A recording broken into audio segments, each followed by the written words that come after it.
89% of quilters wind their own bobbins. Today, we're going to tell you what you thought about bobbins, and I'm going to show you a few tricks on the Eversewn 30. Over at AQS blog, we asked you about bobbins.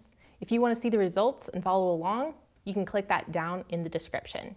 So one of the things we asked you was how you store your bobbins, and there were 3 really great options. One was a ring holder like this.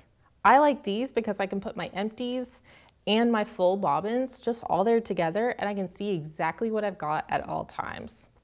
Another great suggestion was keeping it with its coordinating thread.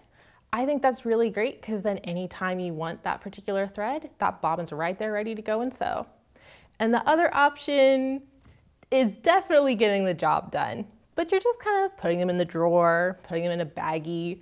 They're just hanging out. And the great thing about bobbins is they do that. We also asked if you pre-wind your bobbins before starting a new project, and a lot of you do. And the good rule of thumb seemed to be about 2 bobbins per project.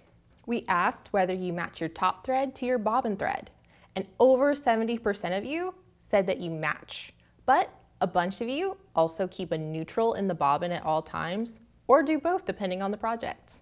Now I'm going to show you how to wind a bobbin on the Sparrow 30, but it's pretty similar to many machines. I'm going to place my top thread on the spindle, place the cap. I'm going to bring that thread through this first notch, through the next guard. I'm going to thread the bobbin. I like to thread the bobbin before putting it on the spindle, but you can do it when it's on the spindle. I push it over to engage. I hold this thread taut and I start winding.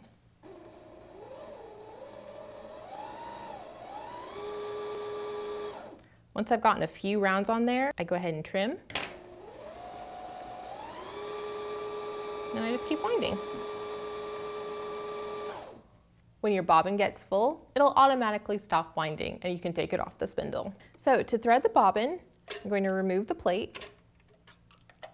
We're going to check the bobbin bed to make sure there's no fuzz or no little threads getting in our way. Then we're going to take the bobbin, I'm going to drop it in with that thread coming up over the top of it. I'm going to bring the thread through the feeds, following the little arrows. I'm going to leave it sticking out as I replace the plate.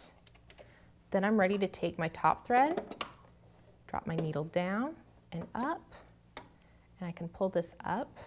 And there comes my bobbin thread. Pull it out and through, and I'm threaded ready to go. Well, that about winds us up here. Thanks for watching. A special thanks to our sponsor, Eversewn.